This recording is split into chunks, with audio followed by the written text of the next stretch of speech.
In example 4, we have a scenario of certain fast foods and the fat in grams and the calories that you would find. So we are going to use the fat as our x and the calories as our y point, and we're going to go ahead and find the line of best fit and put this on our graph to see what it looks like. Okay, so we're going to go ahead and find the mean of the fat category as well as the mean of the calories category. The reason why we're going to do this is because it will help us get a mandatory point to draw our line through. So I'm going to start with the fat. Remember, you just add up all the numbers and then divide by the total number of values that you have. 9 plus 3.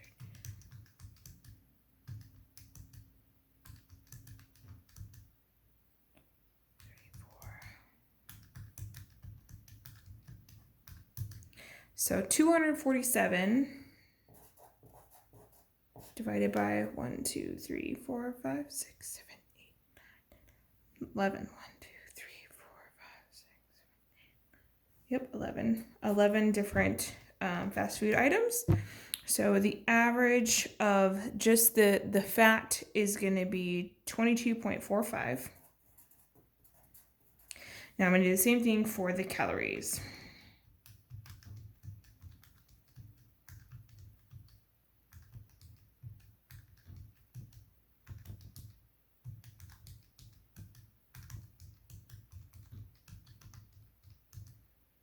Okay, so this one is 5,030 divided by same number of 11 items. So 457.27. So there's the mean of both of those. Next thing we're going to do is we're going to construct a scatter plot of all the values up here. And I have one kind of already drawn out. So it doesn't have to be perfect. Just make sure your graph is as proportional as it can be.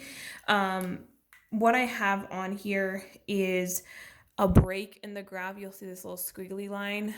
Because most of my calorie numbers are in the 300 to 500 category, I went ahead and put a break in the graph so that we could get all our cluster of data here.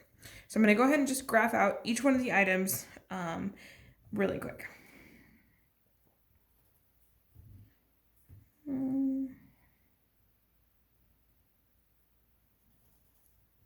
So I'm looking at the X, which is the fat category, and then looking at the Y and seeing where they hit.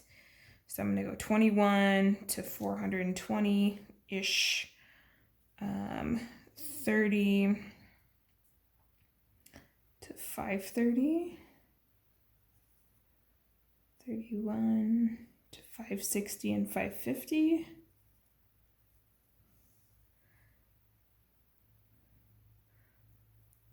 590, 34,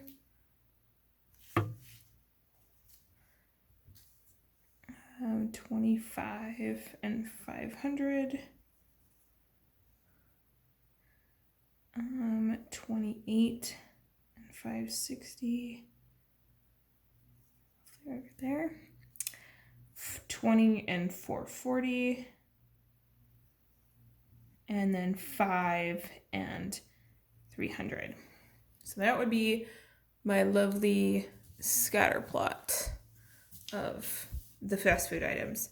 The next thing that we're going to do is plot the mean point, and then we're going to draw our line. So the mean point is the one that we found. It's the 22 and the 457. So let's go ahead and put that on there. Got that different color. So 22 and 457. So roughly like right here. So that is our mean point. So when I draw my line, it should go through those, at least this point. Okay. The whole idea of doing a trend line is so that you can have the same number of points above and below. So do your best to try and hit the exact center as much as you can, and try to make it so that you got some points above and below your line that go through your mean point. My mean point is right there. All right, let's see if we can get it. And you're just, I mean, this is just getting close. It's not going to be perfect. Okay. So I got about 3 points below these three, and I got about 3 points above, but mostly everything is trying to hit the line exactly. Okay. So I got my graph, and the last question is saying find the equation of the line. There's two things that you'll need for the equation of line. One is the slope, and the second is y-intercept. Excuse me. So let's go ahead and do that. Okay, so we don't want to pick just like any point for our slope. Slope formula, remember, is m equals y2 minus y1 over x2 minus x1. Okay, so one of the mandatory points that we're going to end up using is going to be the mean point that we found. So we're going to use the 22.45 and the 457.27. And then you want to pick another good point that's attached to your line. It does not have to be one of the points that is in your list. As you can see, I'm not going to use any of these points that are actually like not a part of my line. I like this one, and this one is actually a part of the graph. That one is, what was that? 25 and 500. Okay, I was just lucky that my graph hit that. If yours doesn't, that's totally okay. So I'm going to go ahead and use these 2 points to find my slope. So 457.27 minus 500 divided by 22.45 minus 25. And let's see if we can find our slope. Obviously our slope is positive because the line is going positive. So that's how you know you can check your work. 457.27.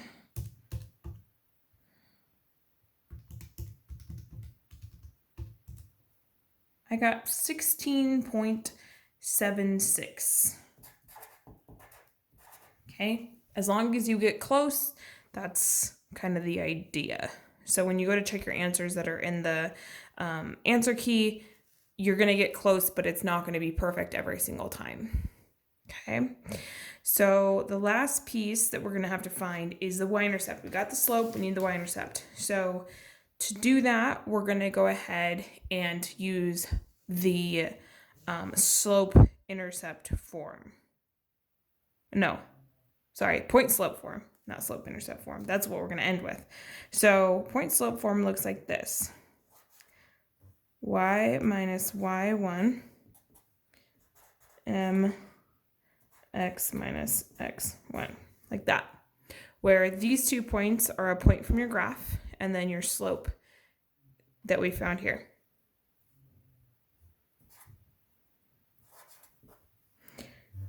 So I'm going to use my mean point again just to kind of make sure it's as accurate as we can hitting that point.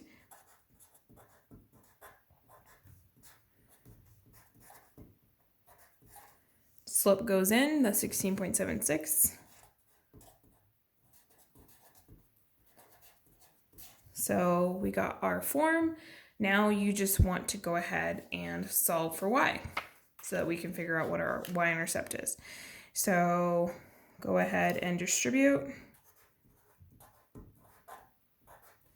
the 16. So I get 16.76x minus 376.19. Add the 457.